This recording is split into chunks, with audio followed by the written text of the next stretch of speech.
Comment créer un attachement sécurisant pour un nourrisson? Alors, qu'est-ce qu'on va voir vraiment aujourd'hui? Donc, on va parler de la théorie de l'attachement. Qu'est-ce que c'est que cette théorie? Comment elle a été créée? Par qui? Donc, on va faire un petit peu un historique de ce qui s'est passé dans les années 50 pour créer la théorie de l'attachement. On va parler des différents types d'attachements parce que oui, il y a plusieurs types d'attachements, des attachements sécurisants, mais aussi insécurisants. On va parler des comportements d'attachement, donc c'est tout ce que le bébé va faire pour attirer l'attention de sa figure d'attachement. On va parler des bases, comment créer les bonnes bases, être une bonne figure d'attachement pour sécuriser au maximum les enfants qui nous sont confiés ou nos propres enfants.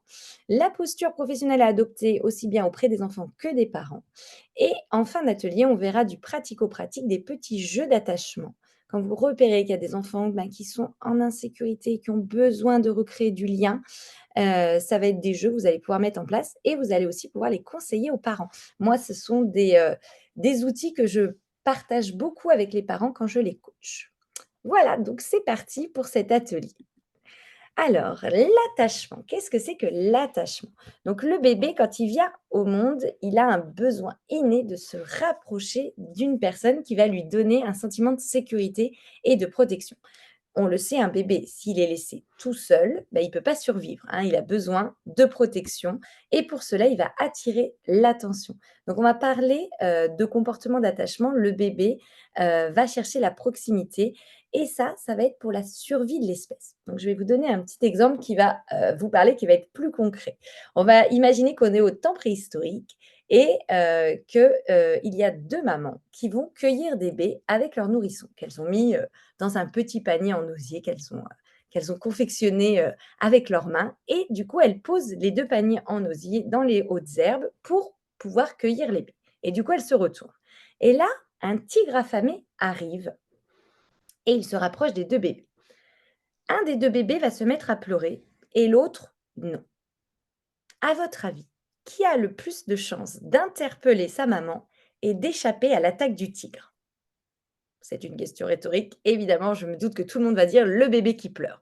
Effectivement, le bébé en pleurant va avoir un comportement d'attachement qui va interpeller sa figure d'attachement et du coup assurer la survie de bébé. Si jamais un bébé ne pleure pas, n'a pas de comportement d'attachement, il y a un vrai danger. Donc l'attachement va assurer la survie des bébés. Maintenant, on va voir en détail la théorie de l'attachement. Donc, la théorie de l'attachement, elle a été créée dans les années 50, en 1959, non 58 j'ai noté, pardon, par, John Bowlby, et John Bowlby, il a exploré les liens d'attachement qui se forment entre les nourrissons et leurs parents, leur figure d'attachement et pour cela, il s'est appuyé sur de nombreuses recherches. Donc là, je vais vous en parler brièvement, mais n'hésitez pas à noter les noms parce qu'il y a plein de vidéos sur YouTube ou même des recherches que vous allez trouver sur internet où on va, découvrir vraiment en détail toutes ces recherches qui sont passionnantes. On va commencer par parler de Freud, hein, de la psychanalyse. Donc dans les années 1900, Freud pensait que les bébés devaient être séparés de leur mère. Donc là, on est vraiment sur la psychanalyse. L'enfant est un être de pulsion, le père est un père séparateur et il faut imposer des règles très strictes pour que les enfants grandissent. Donc la théorie psychanalytique, c'est l'enfant est un être de pulsion qu'il faut mater, punir, s'oppose à la théorie de l'attachement. La théorie de l'attachement est l'enfant est un être de besoin qui va exprimer ses besoins et qui va avoir besoin qu'on y réponde. Donc ça, c'est ce qui se passait en 1900. Il y a encore des personnes qui sont sur cette vision, la psychanalytique, mais on va voir les autres études qui nous montrent d'autres façons d'interagir avec l'enfant.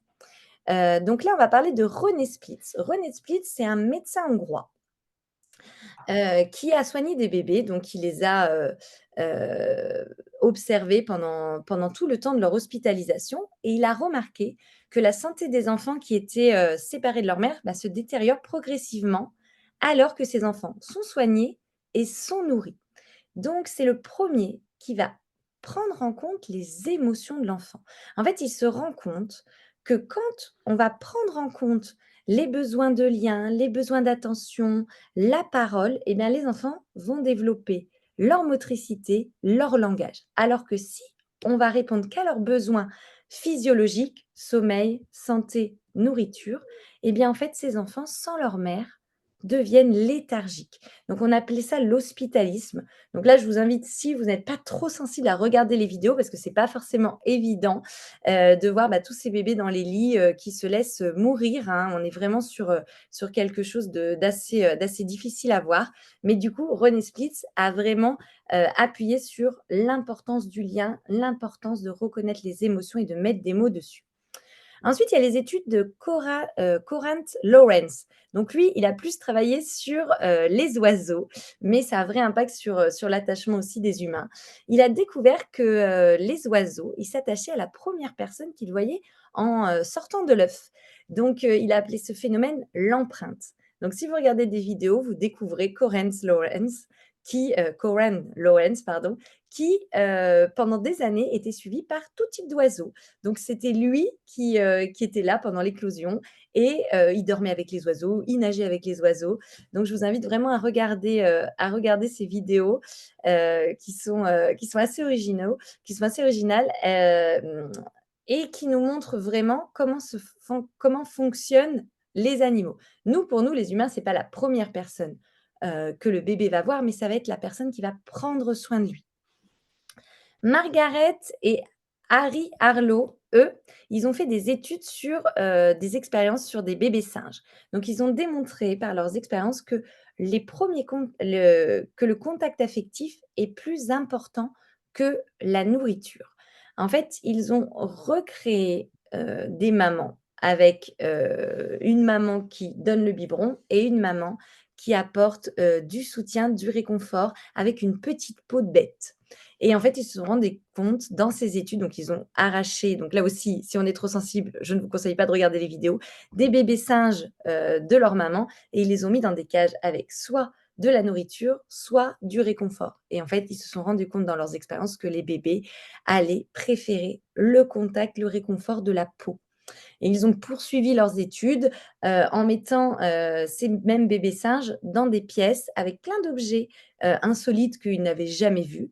Et en fait, les bébés singes, rentrent dans cette pièce, vont se prostrer dans un coin, et ne pas explorer la pièce. Et par contre, si on leur met la petite peau de bête qu'ils ont eu l'habitude, d'avoir du réconfort, eh bien, en fait, ils vont se mettre contre la petite peau de bête, se réassurer et après se mettre à explorer la pièce. Alors que si on leur donne de la nourriture, ça ne va rien changer.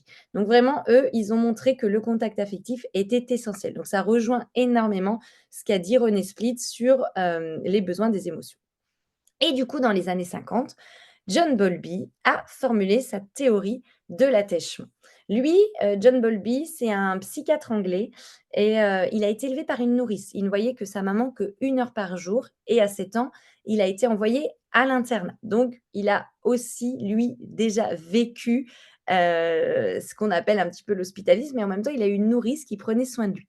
Et après la Seconde Guerre mondiale, donc il était devenu, psychiatre pour enfants, l'OMS lui a demandé de réaliser une étude sur les besoins des enfants orphelins et c'est là qu'il a mis en place sa théorie sur les besoins, des enfants, d'avoir une proximité avec une figure d'attachement, pardon, en situation de stress. Des enfants qui ont été, laissés pour compte, hein, des orphelins, avaient besoin, de proximité avec des personnes qui allaient prendre en compte, leurs différents besoins. Donc ce sont des réponses instinctives. Et maintenant, on va parler d'une élève de John Bowlby, c'est Mary Ainsworth. Donc c'est une collaboratrice de Bowlby, et elle a fait une expérience, donc dans les années 70, c'est un protocole qui va permettre de mesurer la qualité de l'attachement des enfants. Donc elle a appelé, cette expérience la situation étrange. Et dans cette situation, elle a évalué les réactions des enfants. Donc, elle a à peu près pris des enfants qui avaient à peu près 1 an, donc entre 1 an et 18 mois. Et elle a observé comment ils réagissaient en présence et en absence de leur mère. Et cette expérience, a pu démontrer qu'il y avait différents types d'attachements. En tout, il y en a 4. Donc pour cette situation, il y a eu différentes étapes, je crois qu'il y a 9 étapes. Donc il y a une maman qui rentre avec son enfant dans une salle de jeu. L'enfant va aller explorer l'environnement. La maman reste avec lui, elle est assise sur une chaise. Ensuite, il y a un étranger qui va rentrer dans cette salle, qui va se mettre à interagir brièvement avec la maman et ou avec l'enfant. Ensuite, la maman quitte la pièce et elle va laisser l'enfant seul avec l'étranger. Ensuite, la maman revient et c'est l'étranger qui va partir.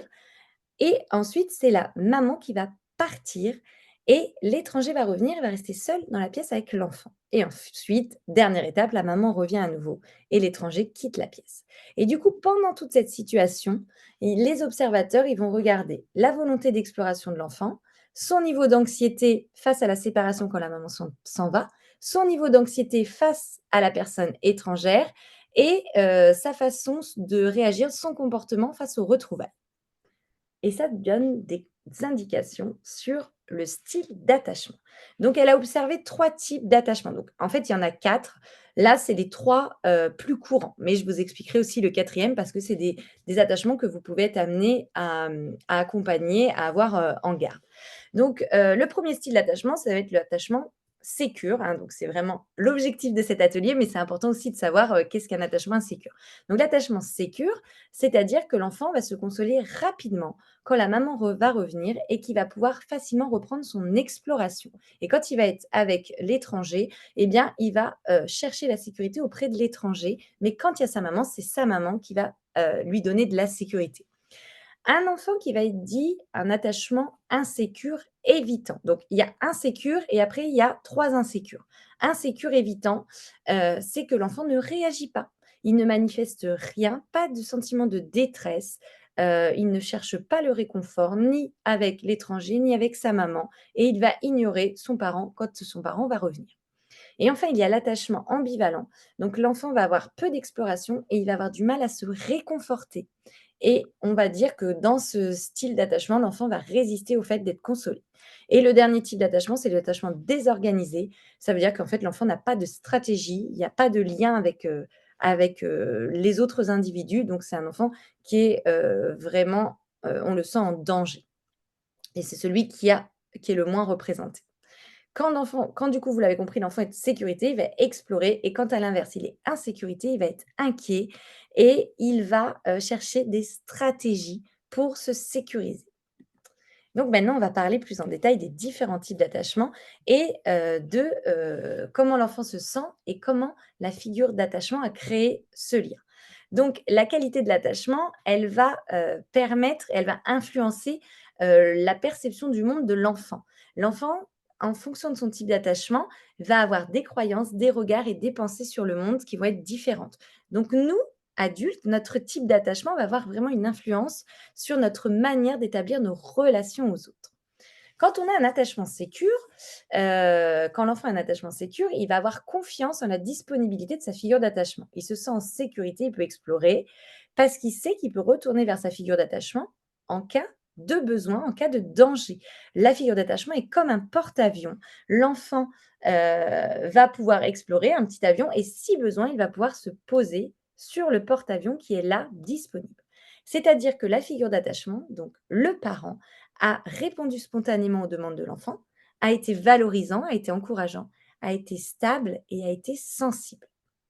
Ensuite, on va parler d'un enfant qui est insécure, évitant. Donc, l'enfant va éviter tout rapprochement. Là, l'enfant, il va être beaucoup plus autonome et beaucoup plus indépendant. C'est ce qu'on va appeler souvent un enfant sage. C'est vraiment, ce qui a été le plus encouragé, en France toutes ces, années, enfin nos parents, nos grands-parents, on était sur beaucoup de l'attachement évitant, et l'enfant, par contre, il y a des inconvénients, hein, c'est l'enfant ne va pas montrer sa détresse parce qu'il se coupe de ses émotions et du coup, là, on est plus sur la pensée psychanalytique, où on punit l'enfant et on ne va pas réconforter l'enfant. Donc c'est une figure d'attachement qui s'est montrée, assez distante, qui n'a pas eu de réaction quand l'enfant a eu des comportements d'attachement, des pleurs, qui a exprimé des critiques et qui a puni l'enfant. Ensuite, il y a l'insécure ambivalent. Donc c'est un mix un petit peu des 2. Il y a eu un peu de sécurité et un peu d'évitement. L'ambivalent, l'enfant, il va montrer une anxiété, assez forte et il va être, assez dépendant de l'adulte. Donc il va avoir des réactions, assez contradictoires. ils vont alterner proximité, contact et en même temps rejet.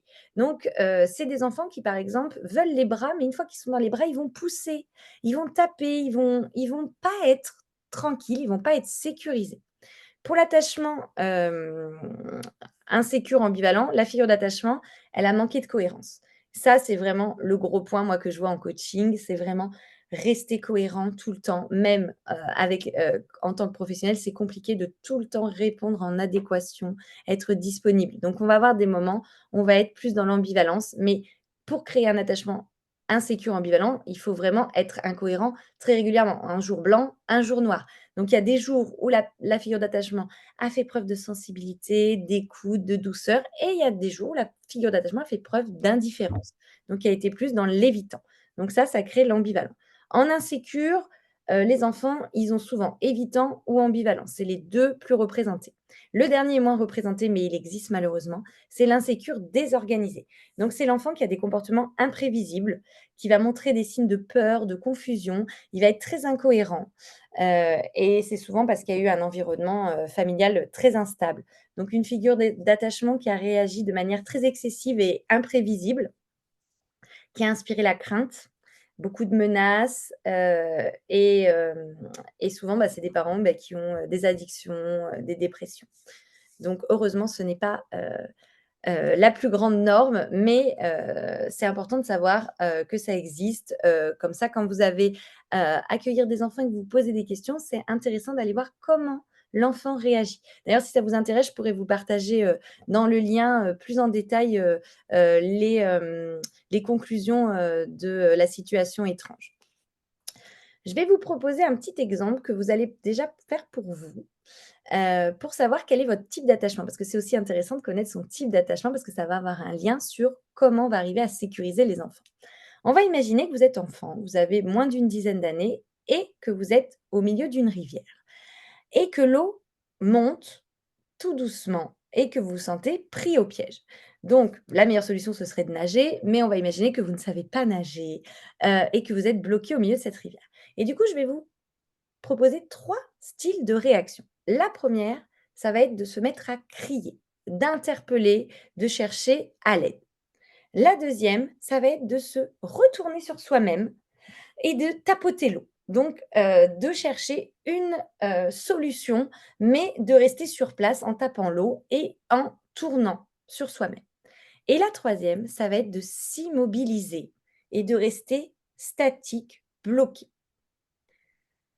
Donc, pour les 3 situations, la première, crier. Si vous avez eu ce premier réflexe de crier, c'est super, ça veut dire que vous avez certainement eu un attachement sécure. Je crie, j'interpelle, il y a un danger, ma figure d'attachement, quelqu'un va venir me prendre en compte et me libérer. Moi, j'avais proposé cet exercice à quelqu'un qui était, complètement insécure et elle m'a dit: «Mais crier, ça sert à quoi?» Ça voulait bien dire que personne, enfant, n'avait pris en compte ses besoins. Bon, cette personne avait eu un père absent et une mère, psychiatrique. Donc forcément, crier, c'était pas envisageable pour cette personne. La deuxième, se retourner sur soi-même et taper l'eau, c'est un attachement ambivalent. C'est-à-dire que je vais faire du bruit, je vais montrer qu'il y a quelque chose, qui n'est pas facile pour moi et je ne sais pas le gérer, mais du coup, je ne vais pas penser tout de suite à crier. Je vais essayer de m'en sortir tout seul parce que parfois ma figure d'attachement n'a pas répondu. Donc se retourner et taper l'eau, ça c'est vraiment, quelque chose qui est assez courant et le dernier, s'immobiliser, qui est aussi assez courant, c'est l'évitant où, ça ne sert à rien de crier parce que de toute manière, personne ne va répondre à mes besoins. Donc cela montre notre niveau de type d'attachement, notre niveau de confiance dans les autres et en nous-mêmes. Est-ce qu'on a été digne d'être aimé? Est-ce qu'on nous a reconnus? Est-ce qu'on nous a pris en compte? Et souvent, c'est la quête de toute une vie, hein, quand on a un attachement insécure. Je pense que voilà, il y a plusieurs personnes qui peuvent se reconnaître là-dedans. Toute notre vie, on va essayer de se libérer, de nos blessures d'enfance et moi, c'est ce que je fais, grâce à l'EMDR. Je vais aider les parents à libérer l'insécurité pour pouvoir devenir le parent qu'ils veulent être avec leurs enfants. Parce qu'inconsciemment, même si on ne veut surtout pas reproduire, eh bien, parfois, on a des comportements impulsifs, on a des comportements d'évitement parce qu'en fait, on est, emprunt à ce moment-là au stress. Donc c'est très intéressant de connaître son type d'attachement, pour pouvoir, se libérer de tout ça et en même temps pouvoir aussi observer le lien entre les parents et les enfants. Maintenant, on va voir les fonctions de l'attachement. Donc, un attachement sécure, ça va apporter beaucoup de positifs, notamment en premier, bah, le sentiment de sécurité. Je pense que vous l'avez compris. L'enfant se sent protégé et il sait qu'il peut compter sur l'autre. Ensuite, ça va permettre à l'enfant d'avoir moins de stress et de réguler ses émotions parce que l'enfant, il va exprimer plus facilement et plus librement ses émotions, ses besoins, ses sentiments parce que quelqu'un va y répondre. Donc, il va mieux apprendre à gérer son propre stress et ce sera un enfant qui aura moins d'anxiété. D'avoir un attachement sécure, ça permet aussi à l'enfant d'explorer plus librement. Il va plus facilement s'ouvrir au monde, il va être plus à l'aise pour les nouvelles expériences, il va moins douter, moins être anxieux. Quand on a une base sûre, donc on se rappelle, un porte-avions sur lequel on peut se poser, l'enfant peut revenir dès qu'il y a un danger, dès que c'est nécessaire. Donc comme il sait que c'est tranquille pour lui, il y a quelqu'un qui va assurer sa sécurité, eh bien il peut aller explorer autour de lui. Un attachement sécure va permettre aussi des relations interpersonnelles plus saines et évidemment, l'enfant sera plus tranquille dans ses relations parce qu'il va plus facilement faire confiance. Dans la situation étrange, on le voit, l'enfant, quand il est face à un étranger, il n'est pas, en méfiance, il va petit à petit se rapprocher. Mais s'il y a sa maman, il va faire forcément privilégier, sa figure d'attachement. Et ça va aussi permettre à l'enfant d'avoir une meilleure estime de lui, parce qu'il se sent important, il se sent valorisé et du coup, il apprend mieux à se connaître car sa figure d'attachement a répondu à ses besoins, aussi bien émotionnels que physiques et du coup, il a plus accès à lui, à ses capacités, à ses compétences et du coup, il va plus facilement, développer sa confiance en lui et sa confiance, en ses compétences et sa confiance relationnelle. Tout va de pair. Alors là, je vais vous proposer une petite vidéo qui dure, moins de 3 minutes sur, le visage impassible. Parce que malheureusement, ça nous arrive parfois, bah, d'avoir, un visage fermé face à l'enfant et on va voir, ce que ça produit.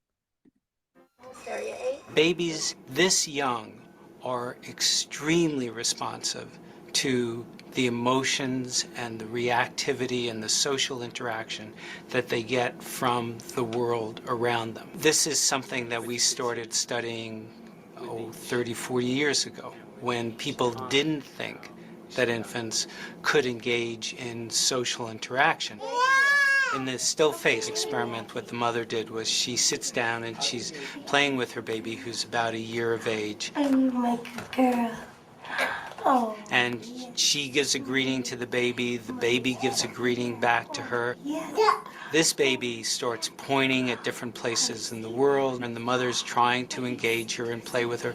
They're working to coordinate their emotions and their intentions, what they want to do in the world. And that's really what the baby is used to. And then we ask the mother to not respond to the baby.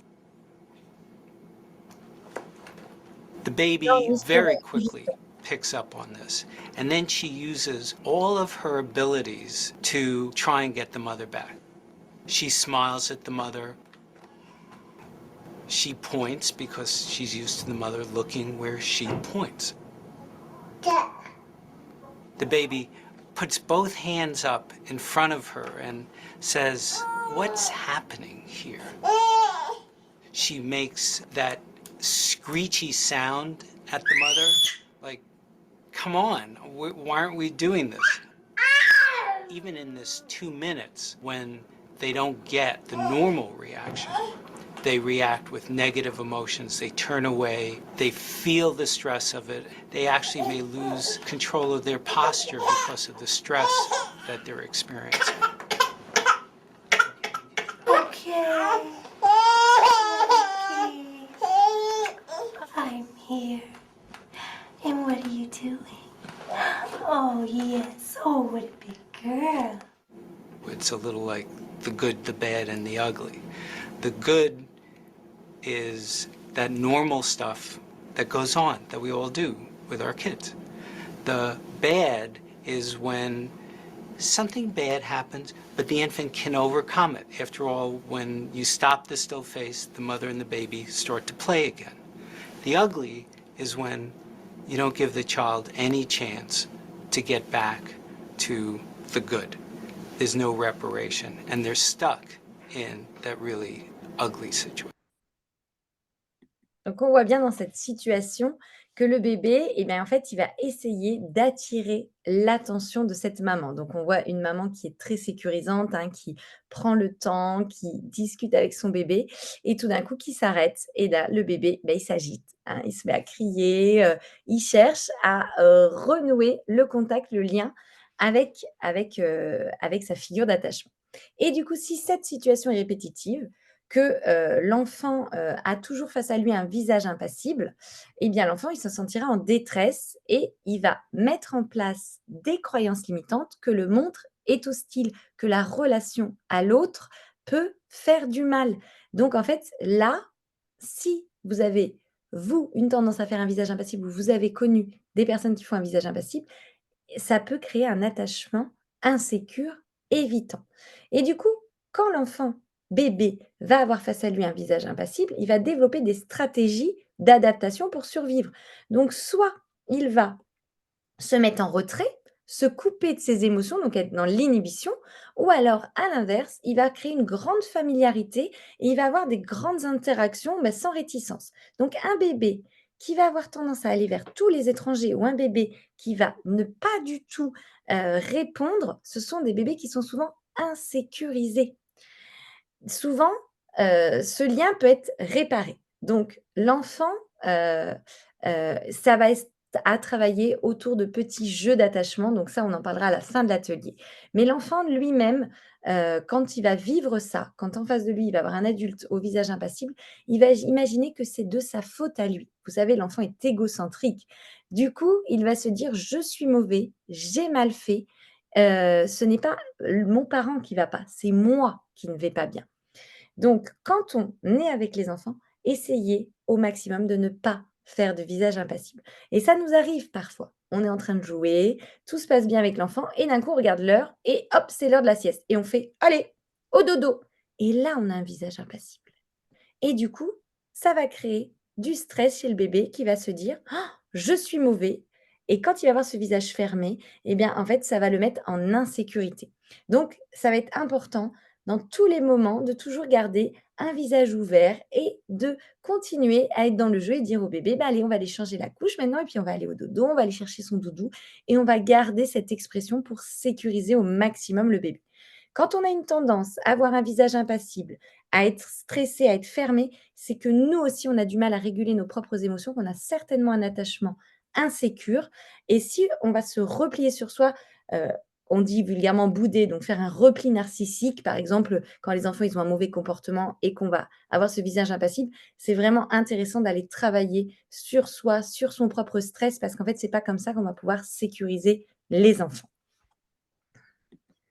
Alors, maintenant, on va parler des différents comportements d'attachement, même si on en a parlé déjà depuis le début, de cet atelier. Donc, comme on l'a vu sur la vidéo qu'on vient de voir sur le visage impassible, l'enfant, il va mettre en place des stratégies pour interpeller sa figure d'attachement. Donc, si les stratégies fonctionnent, donc quand il se met à pleurer, quand il interpelle et que sa figure d'attachement, heu, principale, donc la mère ou secondaire, la nourrice ou la professionnelle de la petite enfance va répondre, l'enfant va se calmer et ça, il le fait pour exprimer son besoin de réassurance, son besoin de lien. L'enfant, il n'a pas encore la parole, mais il a déjà plein de ressources naturelles, donc suivre à 4 pattes, s'agripper, trembler. Et à quel moment l'enfant va manifester ses comportements? Donc, c'est quand l'enfant, il est en train d'explorer ou de jouer et là, il va, être tranquille. Donc on va dire qu'il va être sécurisé. L'alarme de déclenchement de l'attachement est éteinte et en cas de bruit, donc dès qu'il y a le moindre bruit, je vais vous demander si vous pouvez couper vos micros parce qu'il y a des micros qui doivent être ouverts. Merci beaucoup, je continue. J'en étais où? Oui, en cas de bruit. Si jamais, tout d'un coup, l'enfant est en train d'explorer et là, il y a votre sonnette d'entrée qui retentit. L'alarme va s'allumer. L'enfant va s'arrêter d'explorer et il va se dire: «Il y a un potentiel danger». Peut-être que c'est pas un danger, mais pour un bébé de moins d'1 an, c'est un danger. Si la réponse de l'adulte, donc de la figure d'attachement, est adaptée, Par exemple, qui lui dit: «Ah bah, c'est mon fils qui revient, il a oublié son cartable» ou «C'est le voisin qui vient me déposer un colis» ou «C'est la maman d'Élane qui arrive parce qu'elle va nous donner le doudou», le système d'attachement est sécure, est activé et l'enfant peut reprendre son exploration et son jeu. Il sait ce qui se passe, tout va bien. Par contre, si la réponse de l'adulte est inadaptée, c'est-à-dire que l'adulte part vite vers la porte en courant, sans regarder l'enfant, sans un mot, eh bien l'amygdale va être activée, donc la sonnette d'alarme, et l'enfant va se sentir en insécurité. Et c'est là où il va avoir ses comportements d'attachement pour se resécuriser. Ce n'est pas pour vous embêter, ce n'est pas un comportement malsain, c'est un comportement instinctif de sécurité. L'enfant a besoin de l'adulte pour abaisser cette amygdale, ce qui va lui envoyer du stress dans le corps. Donc, il est essentiel de répondre de manière adaptée en mettant des mots et en prenant le temps d'expliquer tout ce qui se passe à l'enfant. Et maintenant, on va voir plus concrètement comment on devient ou on est une figure d'attachement secondaire sécurisante. Bon, je ne l'ai pas expliqué dans le titre, mais vous avez bien compris que ce n'était pas pour devenir insécurisante. Donc, il y a beaucoup de choses à faire. Et je sais que ça demande une grande cohérence et beaucoup d'énergie. Donc, les périodes d'adaptation sont des périodes qui sont vraiment très importantes, qui vont demander beaucoup d'énergie parce qu'en fait, plus on va sécuriser les bébés en début d'accueil et plus après, ça va être plus facile pour eux. Ils vont se sentir sécurisés avec vous. Donc, c'est déjà d'être disponible, d'être un phare allumé, d'être présent, posé, heu, avec un regard ouvert, dès que les enfants ont besoin.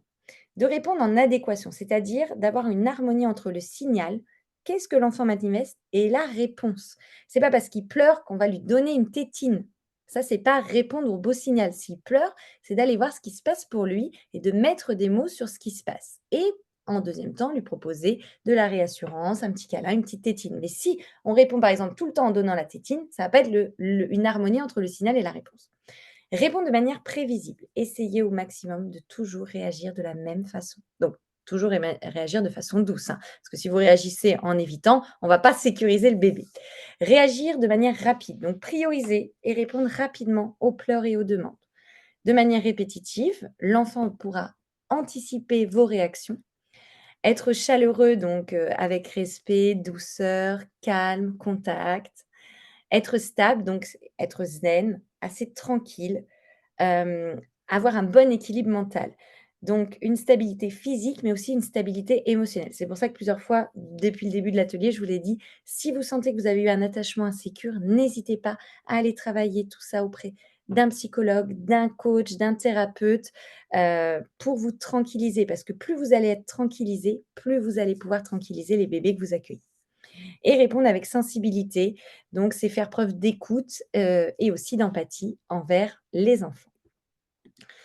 Créer les bonnes bases au quotidien. Donc, pour créer les bonnes bases d'un attachement sécure, il faut déjà premièrement respecter le rythme de l'enfant et connaître ses habitudes. Donc, tout ce que vous allez faire pendant la période d'accueil et d'adaptation, de familiarisation, ça va permettre de sécuriser le bébé. Parce que plus on connaît ses habitudes, plus on connaît ses besoins, plus on va pouvoir répondre de manière individuelle.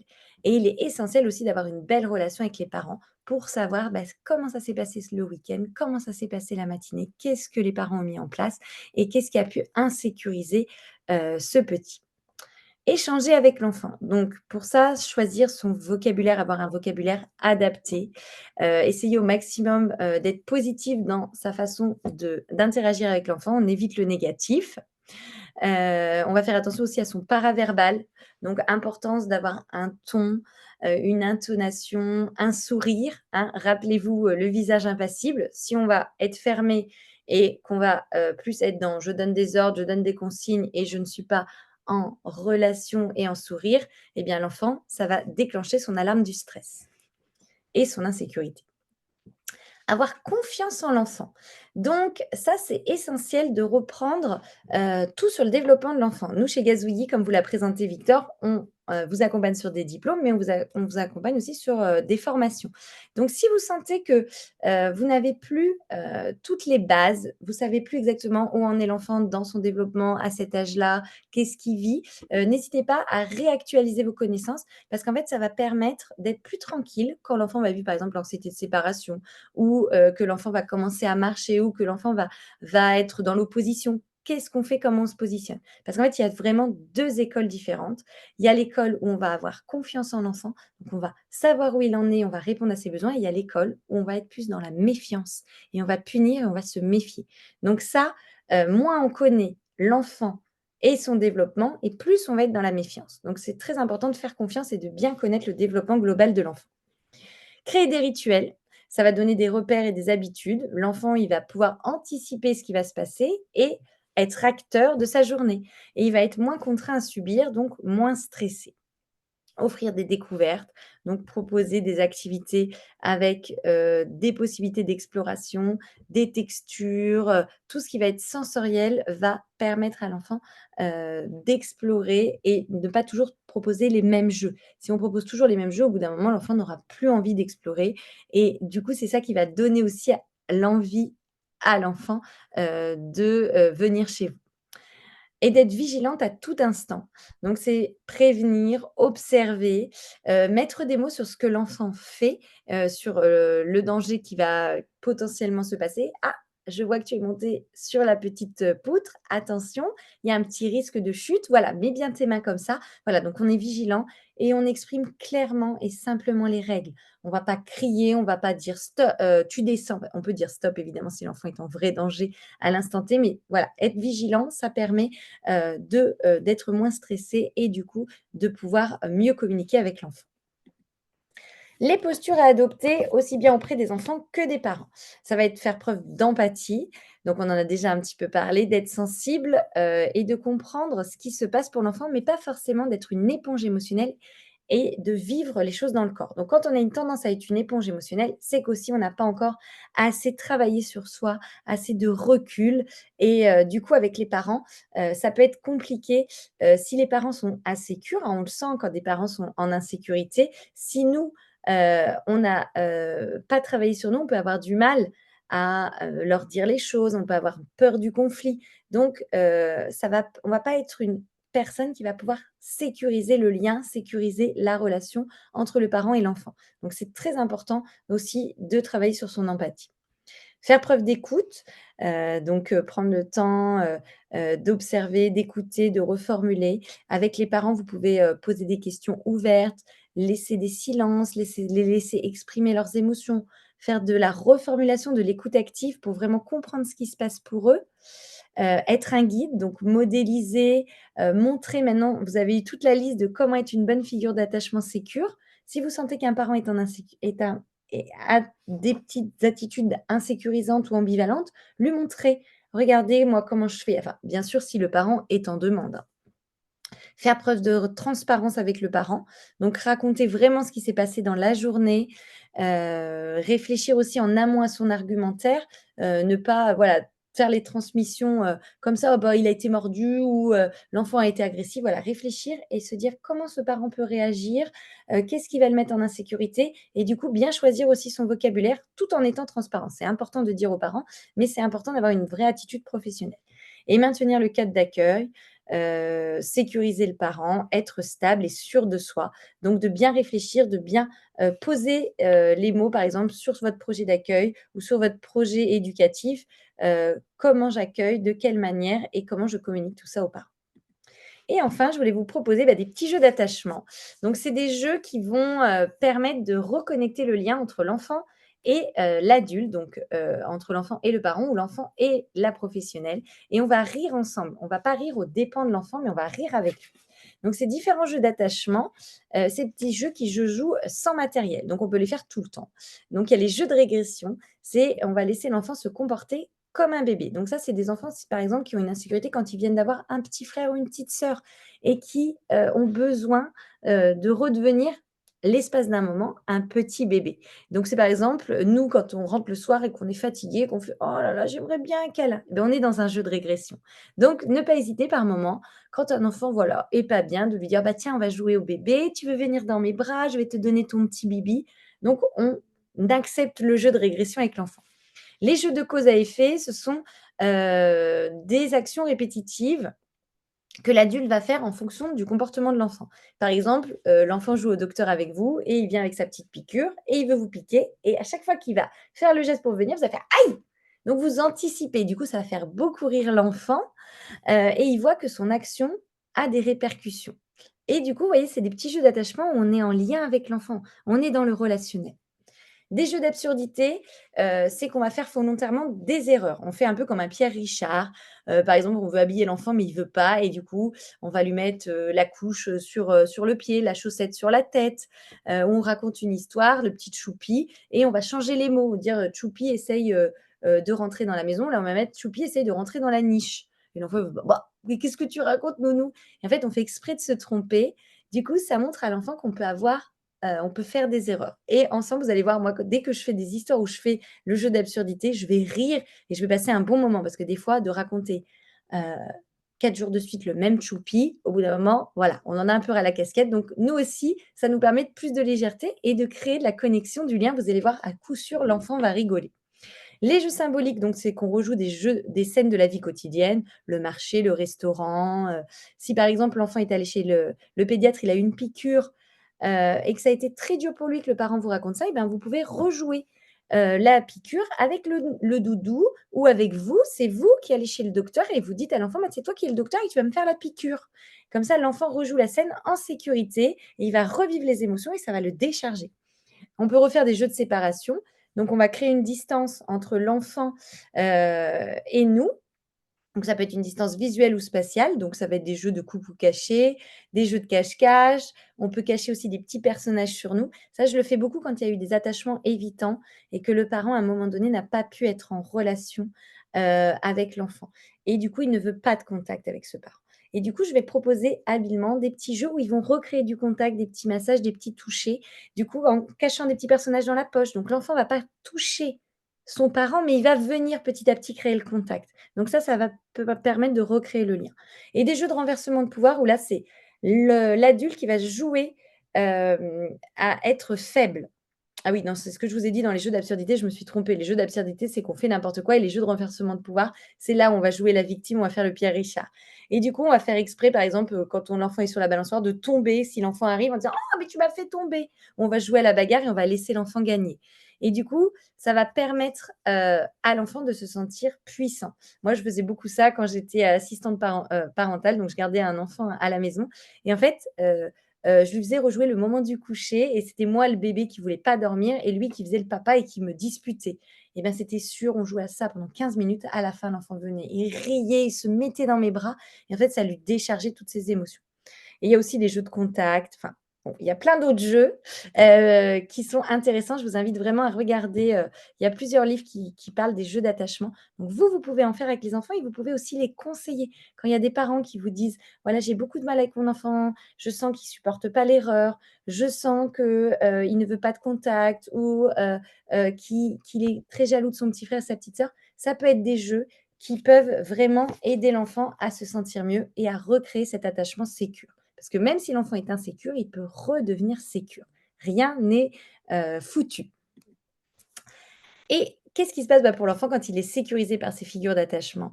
Il se sent protégé, il sait qu'on va répondre à ses besoins, il se sent soutenu, il est pris en compte, il est compris dans ses émotions, il se sent important. Je suis une personne qui est reconnue, qui est considérée. Il se sent accompagné, il n'a pas peur du lien et il se sent pris au sérieux. Sa parole a de la valeur. Donc quand on voit tout ce que ça peut apporter à un enfant, je me demande encore pourquoi il y a des personnes qui créent de l'insécurité. Et pour finir, je voulais finir sur, ces 2 phrases. Donc donner des bases solides, ça favorise l'exploration et l'épanouissement des enfants aujourd'hui, mais aussi pour leur futur à long terme, parce que le style d'attachement a des répercussions importantes sur le développement de l'enfant. Ça va influencer sa manière dont il va forger ses relations tout au long de sa vie. Que ce soit avec ses amis, avec ses partenaires, mais aussi avec ses propres enfants. Donc aujourd'hui, vous avez vraiment un rôle essentiel, dans l'accompagnement que vous faites avec les enfants. Plus vous allez répondre à leurs besoins, plus vous allez les sécuriser.